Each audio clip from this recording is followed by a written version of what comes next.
आओ। तो हमने चर्चा करी, पहला रंग जो डाला राधा जी ने वो पीला,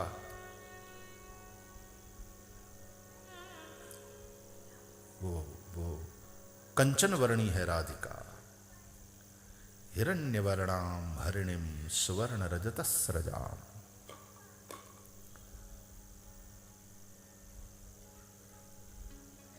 उसकी चर्चा हमने करी। दूसरा रंग जो डाला वो नीला, कन्हैया का नीलमणि, आसमान नीला, नीला आसमान,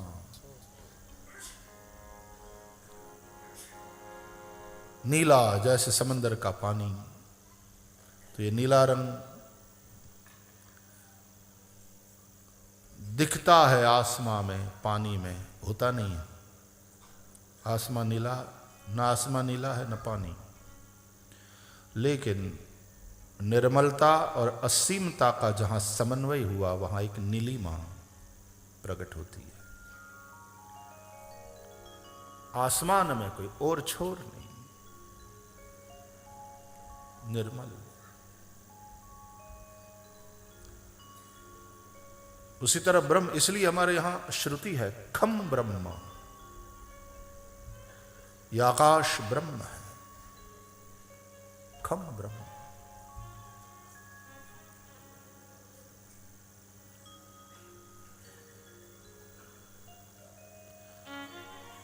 खग पक्षी के लिए खे गच्छन्तीति खगाः,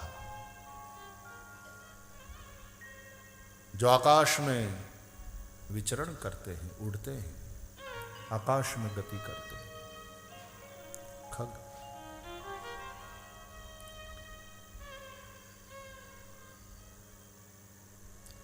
योगी ऐसा भी अर्थ कर सकते हैं, परब्रह्म रूपी आकाश में जो गति करते हैं,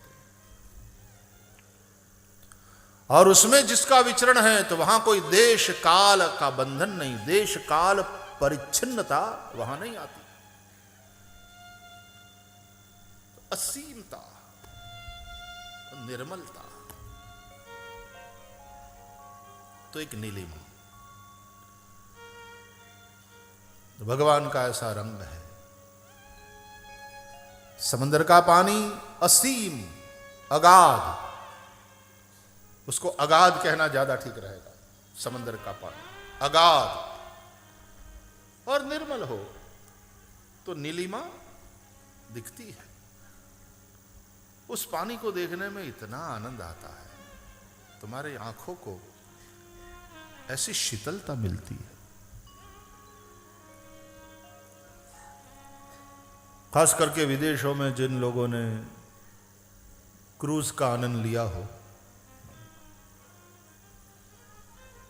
क्या नीला पानी, सब जगह देखो पानी पानी पानी पानी, और फिर वो नीला पानी और नीला आसमां क्षितिज पर दोनों ऐसे मिलते हुए दिखते हैं, एक होते हुए दिखते हैं। क्या दृश्य होता है।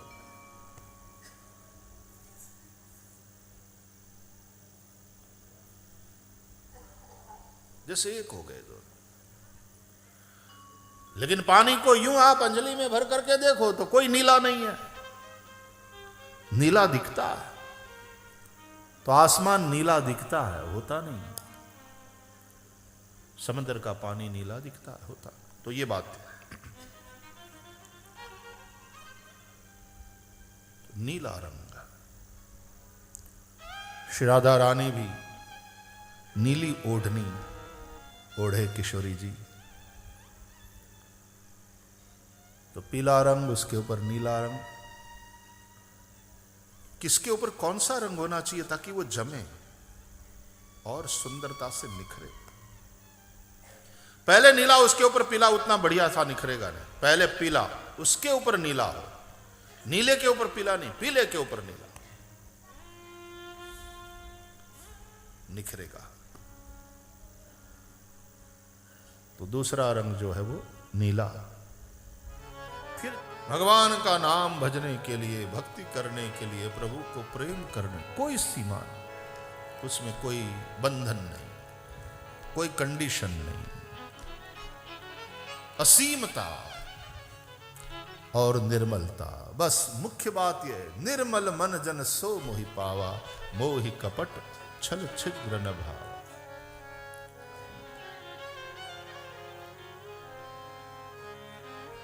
राक्षसी होगा जो निष्कपट भक्त के साथ कपट करे।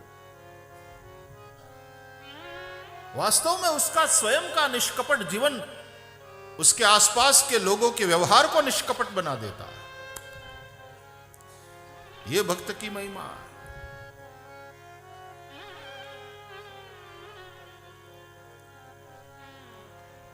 तो भरोसा, भोलापन और भाव, तीन बातें भक्त में होती।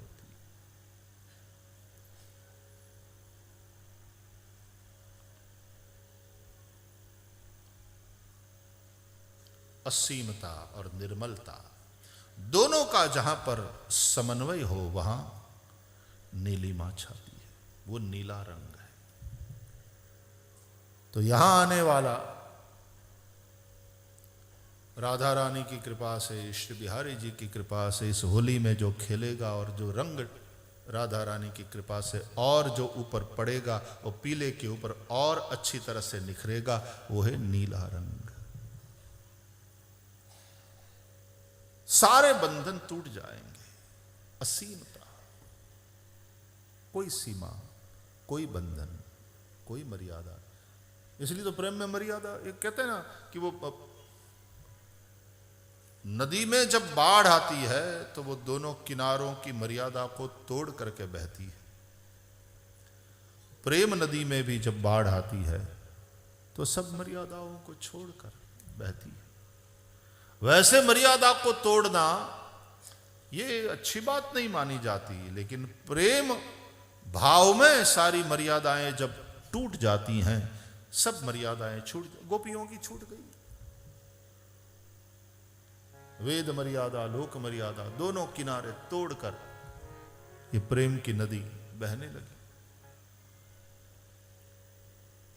तो उससे गोपी को कोई बुरा नहीं कहता, उसको कोई गलत नहीं कहता, बल्कि प्रेम मंदिर की ध्वजा है। गोपी इतना ऊंचा स्थान दिया, गोपी प्रेम की ध्वजा। श्री कृष्ण प्रेम के चलते ये सब मर्यादाएं जब छूट जाती हैं, ये टूट जाती हैं। प्रेम नगर की बात ही अलग है, इसलिए सब यहां नहीं आ सकते। कहा ना, राधा रानी जिसको वीजा दे उन्हीं की एंट्री हो सकती। फिर से, ये इश्क नहीं आसान, बस इतना समझ लीजिए, एक आग का दरिया है और डूब के जाना है। आग के दरिया में गोता लगाना।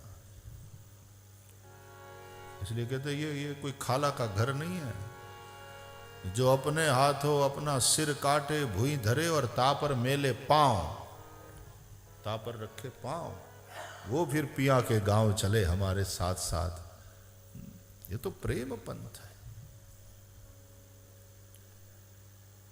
तो यहां कोई सीमा नहीं, यहां सारे बंधन टूट जाते।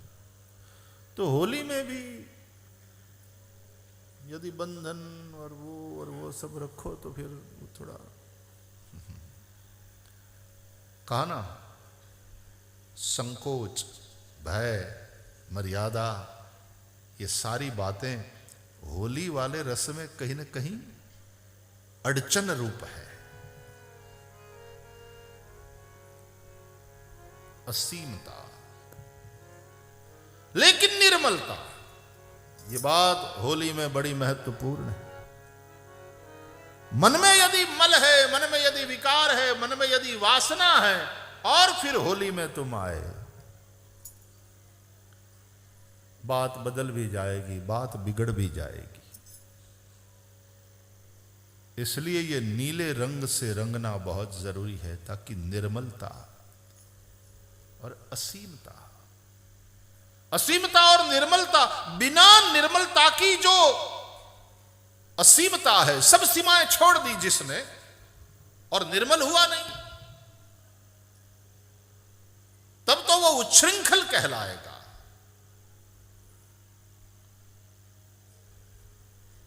वो पतन की ओर जाएगा। इसलिए असीमता और निर्मलता दोनों का समन्वय। वहां नीलिमा, ये नीला रंग है, तो सफेद पर पहले पीला रंग, पीले के ऊपर फिर नीला रंग उड़ाएंगे, उससे रंगेंगे युगल सरकार। तो पहले थोड़ा पीला, थोड़ा ब्राइट वाला हो, थोड़ा लाइट कलर हो, उसके ऊपर फिर डार्क थोड़ा हो, तो अच्छा लगता है। इसलिए राधा कृष्ण ये कहते हैं, और इसीलिए राधा भक्ति ही हरि ही ज्ञानम, ताभ्याम याच समन्विता, ताम श्री भागवतीम गाथाम वंदे युगल रूपिणी। तो राधा जी वाला रंग पहले पीला वाला, फिर उस पर नीला चढ़े। लो हो गया, सफेद पे पीला, पीला पे नीला। कल बात करेंगे लाल की।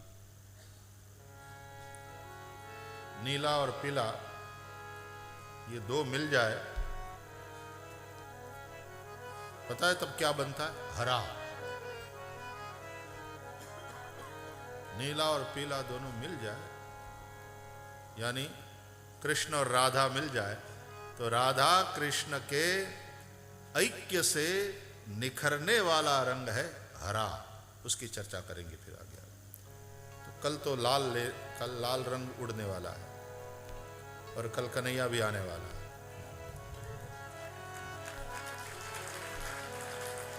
ऐसा रंग रंगा रंग रेने कि लालो लाल कर दीनी चदरिया,